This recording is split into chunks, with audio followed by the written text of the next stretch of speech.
Hey, and welcome to Calmer Conversations. I'm Cecilia, your host. This is episode 22. Today, we're going to talk all about how to remain calm and collected around other people's emotions, specifically when other people are having big emotions. And I know that this is something I'm recording this and it's going to kind of come out during the holiday season. So this is something that I know comes up a lot when we're around family or we're in kind of more stressful situations. But it's just something that most of us deal with a lot of the time. And this is something that we've talked about in the Calmer Brain Club and different lessons and things like that.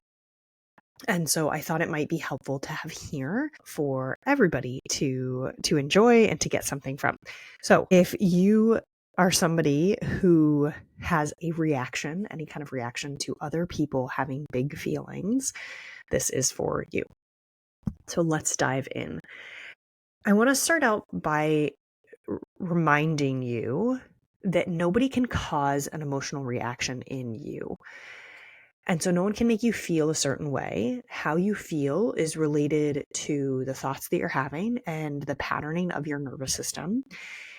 It can feel like we absorb other people's feelings, but that's generally because we have some sort of habit, some sort of history of noticing other people's emotions and trying to take them on or take care of them in some way. And it was beneficial to us. It was advantageous in some way in our history, probably when we were children, probably with our family of origin or other people that were important to us when we were younger, important to our survival.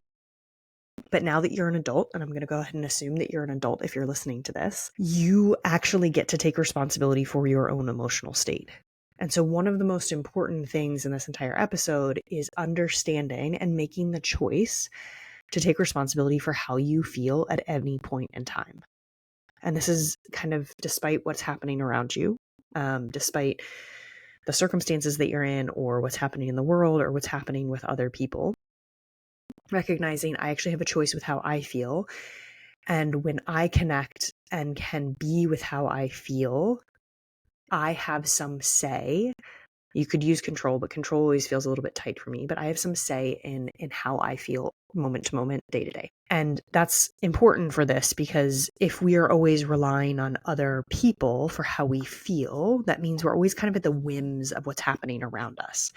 If we're relying on what's happening in our circumstances or in the world around us for how we feel, then it means that we don't actually have any kind of say in how we feel.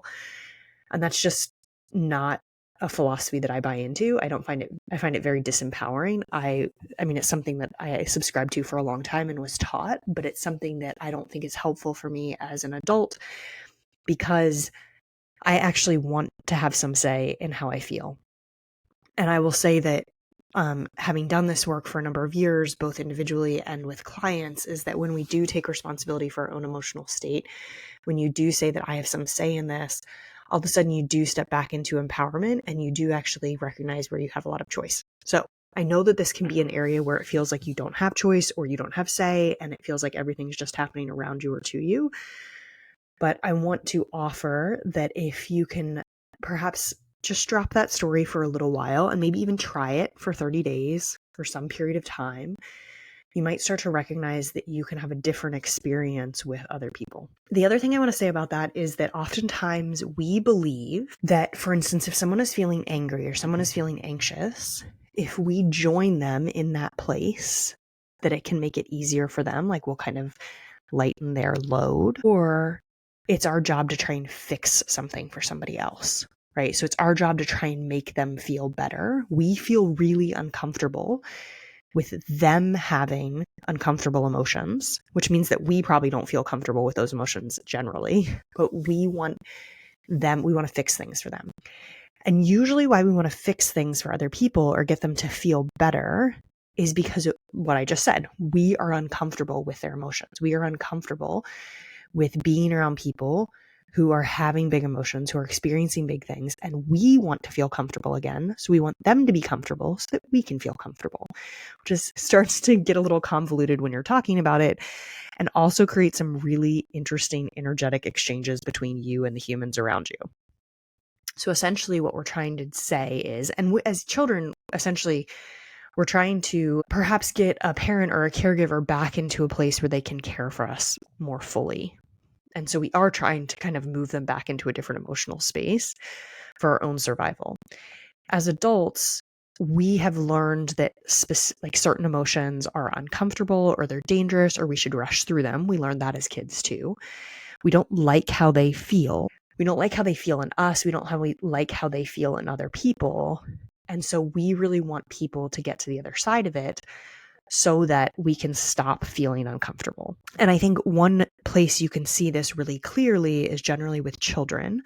So if you can think back to the last time you saw a kid having a tantrum or some kind of emotional experience in a big way, a lot of times the adults they're with are trying to get them to be quiet because you might even hear them say, like, stop embarrassing me, right? They're trying to rush them through it, and they're trying to get them to a place of being okay, generally so that there's not a scene of some kind, right? So they don't have to feel uncomfortable. So they don't have to quote unquote answer for what's happening. But we do this as adults all the time, right? And so you might actually ask yourself right now, is there an emotion that I know that I feel really uncomfortable around? For some people, that's anger. For other people, that's anxiety. It could be like disappointment or shame or something. You might have one that feels like, oh, I really don't like being around that. I really don't like being around people when they're feeling frustrated and angry. It feels really uncomfortable for me.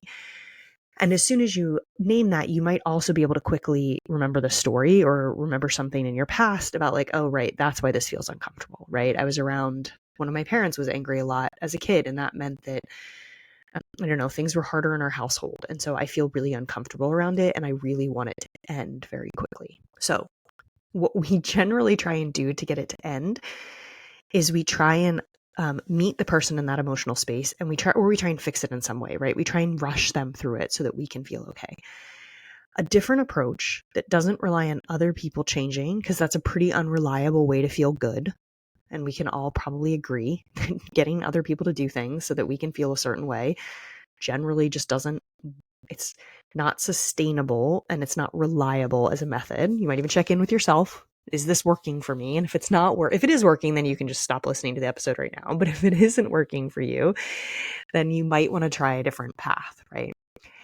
And so the different path that I want to suggest is that in the same way that you can start to recognize the emotional experience that you are having, you might start to recognize the emotional experience that somebody else is having. So for instance, your partner might come home from work and they might feel angry or frustrated at something. And let's say that's the emotion that's hard for you. You might be able to sense and pick up on that. And generally you might get into a people-pleasing mode, or you might make yourself small. You might kind of like shrink. You might fawn.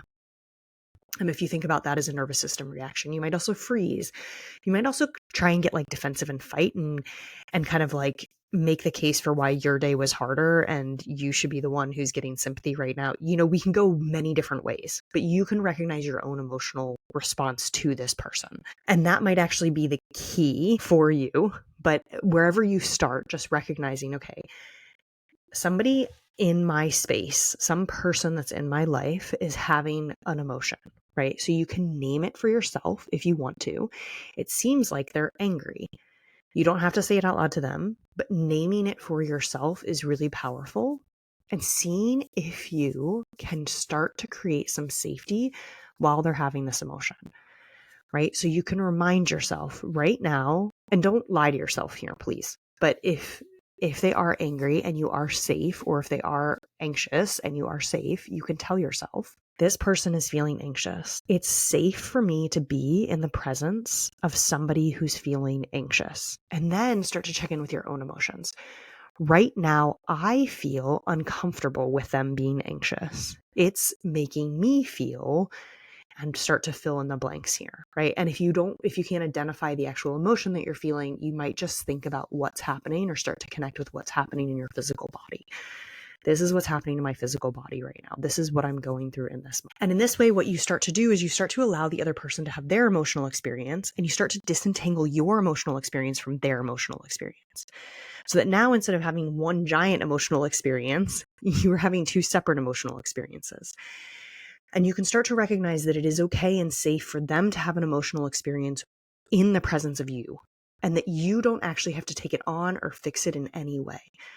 And that in fact, one of the most generous things you can generally do for somebody else is allow them to have an emotional experience and not make it mean anything about you and not need them to fix it or change it so that you can feel safe. And this is a really powerful thing to do from like babies and toddlers all the way up to like, your great grandparents, if they're still around and you're with them, right? So all ages, this is powerful to recognize somebody else is having an emotion. And instead of getting entangled in it and making it about yourself and trying to get them to change so you can feel safe or trying to rush them through it in some way, allowing them to have it. Right? And you can say this out loud. This works really well with kids, right? You name it for them. You're feeling frustrated right now. And you might even, empathize with them and say, like, I understand why you're feeling frustrated. I would feel frustrated too if I had to leave the playground and I was having a good time. I get that. And what you're doing in that moment is you're allowing them to have the emotional experience. You're validating the feelings that they're actually having. You're not rushing them through it in any way. You're helping them name and allow the emotion. And this is like, if you've been listening, this is what we do, right? We name things, we notice them, we name them, we see if we can allow them and be with them. And then we start to notice how our body naturally processes and shifts and changes how we experience something because all of a sudden we've stopped resisting it. And the reason why that happens is as soon as you stop resisting something and you start allowing something, which isn't condoning, as soon as you start allowing something, your nervous system goes back into a regulated space or closer to a regulated space, which means that you are suddenly available for co-regulation in a positive direction within the relationship. And for a kid, that might mean giving them a hug or holding them, but really just being near somebody. And they've done all kinds of really cool studies on this. If someone enters a space and is regulated, they actually bring regulation to the space. Right? So instead of joining in somebody's anxiousness and upping the anxiousness of the environment, what you're doing when you allow them to have their experience and you create safety for yourself and process your own emotions is you bring yourself back into regulation, which not only releases them from needing to make you feel okay, but it also brings regulation to the entire environment, which will allow them to move from resistance into allowance, which will allow them to process emotions, which means that if you actually do want to help somebody move through a hard emotional experience, this is one of the most powerful ways to do it because you're helping them co-regulate. You're helping them find nervous system regulation for themselves, and you've released yourself from being responsible for their emotions. So you've stepped back into taking responsibility for your emotions. You've released them from being responsible for your emotions. You've released yourself from being responsible for their emotions. And all of a sudden you can start to just be with them.